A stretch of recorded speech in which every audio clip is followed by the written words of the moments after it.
এই প্রশ্নে আমাদের কাছে 1000 কেজি ভরের একটা গাড়ি দেওয়া আছে, যে গাড়ির চাকা এবং রাস্তার মধ্যবর্তী স্ট্যাটিক ফ্রিকশন কোএফিসিয়েন্টের মান 0.8। রাস্তাটাকে কতটুক হালানো যাবে যার কারণে গাড়িটা পড়ে যাবে না, সেই থিটার মানটা নির্ণয় করতে হবে। তো এখন আমরা যদি থিটার মান নির্ণয় করতে চাই, তাহলে দেখো ফার্স্টে এইখানে আছে গাড়ির ভর এমজি নিচের দিকে কাজ করতেছে, এই অংশ থিটা। এই এমজিটাকে আমরা দুইটা ভাগে ভাগ করে দিতে চাই, এমজি সাইন থিটা এবং এমজি কস থিটাতে। এটা থিটা হলে এটাও থিটা হবে, ওই জন্য আমরা লিখলাম এখানে এমজি কস থিটা। তাহলে এটাকে ভাগ করে দেওয়ার পর এটার আর কোনো কাজ নাই, তাহলে আমাদের এইখানে দুইটা উপাংশ পাইলাম। এখন গাড়িটা এই ফোর্সের কারণে নিচের দিকে পড়তে যাবে, বাট গাড়িটাকে নিচের দিকে পড়ে যাইতে দিবে না কে? Static friction ফোর্সটা। এখন স্ট্যাটিক ফ্রিকশন ফোর্সটা কিন্তু পরিবর্তনশীল। মনে করো যখন তলটা এরকম মাটিতে ছিল তখন স্ট্যাটিক ফ্রিকশন একটা ছিল, দিয়ে ধীরে ধীরে যখন উঠে এলাম তখন স্ট্যাটিক ফ্রিকশনটা ধীরে ধীরে বাড়তে থাকতেছে। মনে করো যে ফার্স্টে এই অবস্থায় আছে, এই অবস্থায় ধরে নিলাম আমরা গাড়ির ফোর্সটা এখানে 1 নিউটন, এইদিকে তখন হয়তো 1 নিউটন। দেন গাড়িটা যখন আরেকটু হালাইলাম তখন দেখা গেল সামনের দিকে ফোর্স হচ্ছে 3 নিউটন, তখন স্ট্যাটিক ফ্রিকশন 3 নিউটন। এইভাবে যাইতে যাইতে দেখা গেল স্ট্যাটিক ফ্রিকশনের সর্বোচ্চ মানে পৌঁছে গেল, যে এখানে আসলো 5 নিউটন, এখানে আসলো 5 নিউটন। এরপর এই যে ফোর্সটা আছে না, এইটাও ধরলাম আমরা ম্যাক্সিমাম। এরপরে যদি গাড়িটাকে আর একটু হালাই দেখা গেল সামনে ফোর্স আমরা পাইলাম 5.00001, তখন কিন্তু আর এটা বাড়বে না, এটা তখন আর কাজ করবে না, তখন স্ট্যাটিক ফ্রিকশন কাজ না করে গাড়িটা সামনের দিকে গতিশীল হবে, তখন কাইনেটিক ফ্রিকশন কাজ করা শুরু করবে। তো এটা হলো স্ট্যাটিক ফ্রিকশনের কেস। তো আমাদেরকে এই কেসটার হিসাব করতে হবে। তো এই কেসের ক্ষেত্রে দেখো এই ফোর্স কিন্তু সমান হয়, তখন আমরা লিখতে পারি স্ট্যাটিক ফ্রিকশন ইকুয়াল টু হচ্ছে এমজি সাইন থিটা। এখন তোমরা বলতে পারো যে এই যে ইকুয়েশনটা, এটা কিন্তু এটা এবং এটা তিনটার জন্য কিন্তু কাজ করতেছে, কিন্তু আমরা যে ফ্রিকশন ফোর্সের যে সূত্রটা দেখছি, friction force F equal to mu R, static ফ্রিকশনের ক্ষেত্রে এই সূত্রটা হচ্ছে ম্যাক্সিমামের জন্য। তার মানে এখানে যে 5 নিউটন আমরা পাইছি না, 5 নিউটন আমরা এখানে বসাই দিয়ে মিউ এস আর লেখা যাবে, বাট এই দুইটা কেসে কখনোই লেখা যাবে না।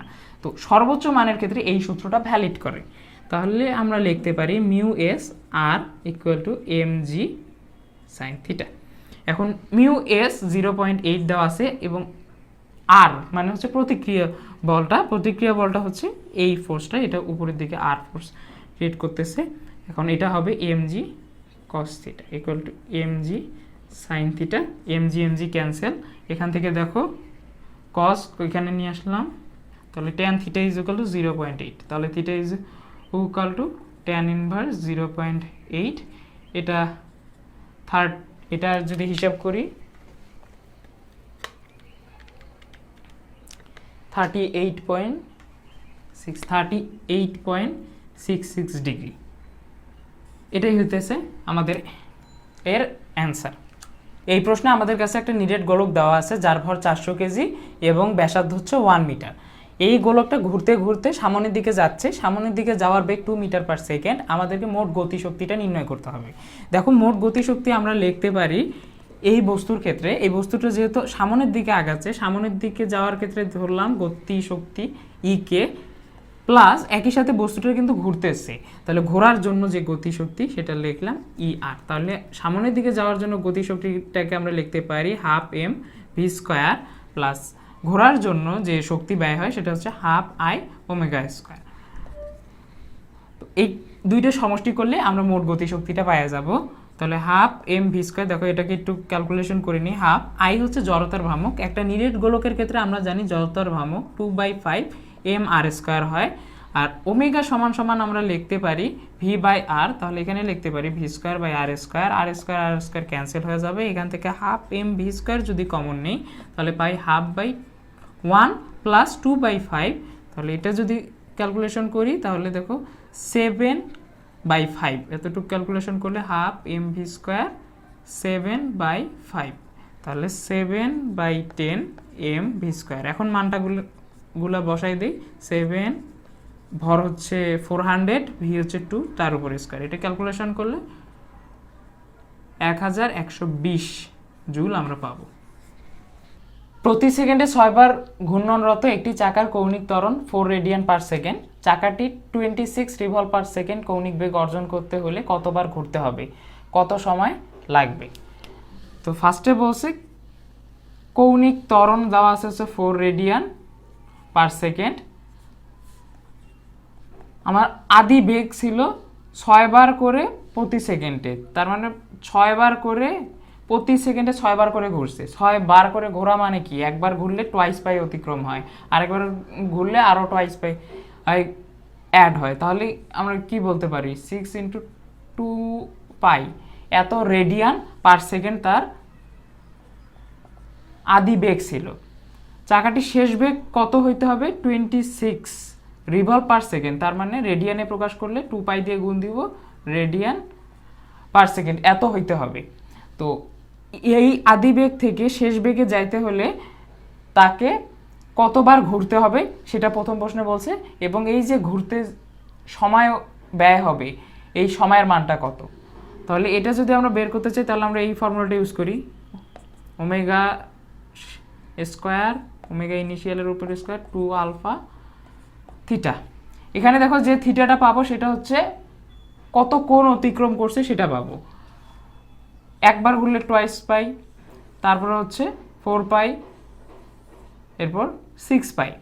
তো আমাদেরকে বলছে কি কত বার ঘুরতে হবে, তাহলে থিটা দিয়ে যদি আমরা কোণের মান পাই সেটাকে আমরা যদি টোয়াইস পাই দিয়ে ভাগ দেই তাহলে কিন্তু আমরা বার কতবার ঘুরছে সেটা পাওয়া যায়। তাহলে আমরা আগে এখানে ক্যালকুলেশন করি, দেখো 26 স্কোয়ার মাইনাস 6 এর উপর স্কোয়ার, তার সাথে টোয়াইস পাই তার উপর square divided by 2 × 4 equal to theta পাইলাম। এখন কি করব, টোয়াইস পাই দিয়ে ভাগ করে দিব, তাহলে আমরা বার পাবো কতবার ঘুরছে। এখানে টোয়াইস পাই দিয়ে ভাগ দিলে এখানে টোয়াইস পাই দিয়ে ভাগ, টোয়াইস পাই একটা কাটে যাবে, তাহলে n সমান সমান দেখবা 502 রিভলভ। তো এটা হচ্ছে আমাদের প্রথমটার অ্যান্সার।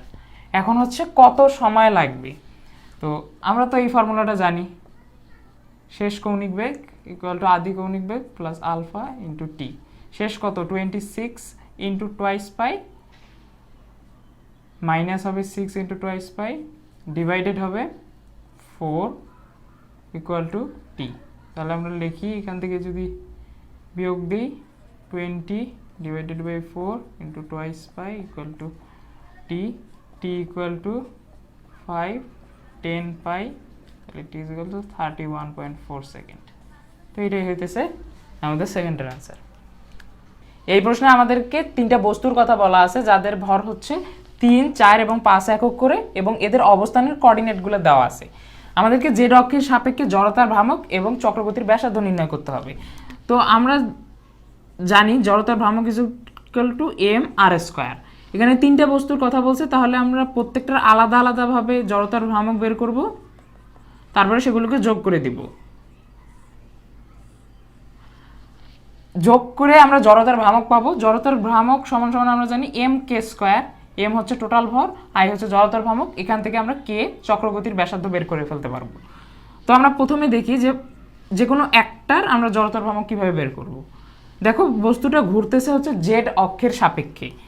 আমরা যদি চিত্রটা আর্ট করি, এটাকে এক্স অক্ষ, এটাকে ওয়াই অক্ষ, এটাকে যদি জেড অক্ষ ধরি, দেখো এই পয়েন্টের অবস্থান ধরলাম, যে কোনো একটা পয়েন্ট দেওয়া, তো এই পয়েন্টের অবস্থান ধরলাম হচ্ছে এই জায়গায়। তাহলে আমাকে প্রথমে এক্স এর দিকে আসতে হবে, তারপরে ওয়াই এর দিকে আসতে হবে, তারপরে জেড এর বরাবর যাইতে হবে, ঠিক আছে? তো জিনিসটা হচ্ছে এইরকম। এখন জেড অক্ষের সাপেক্ষে যদি আমরা জড়তার ভ্রামক বের করতে চাই, তাহলে বস্তুটা কি হবে, এই বস্তুটা জেড অক্ষকে কেন্দ্র করে ঘুরতেছে, জেড অক্ষ থেকে আমার ডিস্টেন্সটা নেওয়া লাগবে, এই অক্ষ থেকে সোজাসুজি কত দূরত্ব। ঠিক এখানে যদি একটা এক্স অ্যাক্সিস হয়, এটা যদি একটা ওয়াই অ্যাক্সিস হয়, ধরলাম আমার বস্তুটা আছে এই পয়েন্টে, ঠিক এই যে বোর্ডটা হচ্ছে আমার জেড অক্ষ, বোর্ডের এই অংশটা হচ্ছে জেড অক্ষ, আমার বস্তুটা এই অবস্থানে আছে। তাহলে আমি যদি জেড অক্ষ থেকে ডিস্টেন্স মাপতে চাই এই পয়েন্টের, আমি কিন্তু জাস্ট এতটুকু ডিস্টেন্স মাপলেই আমার রেজাল্টটা হয়ে যাবে। দেখো এই অংশটুকু, এই অংশটুকু, এক্সের দিকে গেলাম, ওয়াইয়ের দিকে গেলাম, তাহলে এক্সের উপর স্কোয়ার প্লাস ওয়াইয়ের উপর স্কোয়ার, তারপরে রুট করলাম, দিয়ে যে ডিস্টেন্সটা পাবো এই বরাবর, ওই ডিস্টেন্সটাই হবে জেড অক্ষ থেকে বস্তুটা যত দূরত্ব আছে ততটুক দূরত্ব। তোমরা খাতায় চাইলে আর্ট করে একবার দেখতে পারো জিনিসটা, এখানে হয়তো বা আর্ট করে নাও বুঝতে পারো, বাট তুমি যদি নিজে আর্ট করো, নিজে চিন্তা করো, তাহলে বুঝে যাবা। তাহলে আমি প্রথম যদি বস্তুটা চিন্তা করি, প্রথম বস্তুটার ক্ষেত্রে জড়তার ভ্রামক কী হবে, আই সমান সমান লিখবো হচ্ছে এম আর এর উপর স্কোয়ার, এম ওয়ান আর ওয়ানের উপর square, I one equal to হবে ভর হচ্ছে 3 কেজি, আর হচ্ছে এই যে এক্স এটা ওয়াই, তাহলে 4-এর উপর স্কোয়ার, 0-এর উপর স্কোয়ার, তার উপর রুট, দেন হচ্ছে স্কোয়ার, এইরকম। তাহলে আই টু কত হবে, আই টু হবে 4 ইন্টু 3-এর উপর স্কোয়ার প্লাস -2-এর উপর স্কোয়ার পুরোটার উপর স্কোয়ার, আই থ্রি সমান সমান হবে 5 ইন্টু 2-এর উপর স্কোয়ার, 1-এর উপর স্কোয়ার, তার উপর রুট, পুরোটার উপর স্কোয়ার।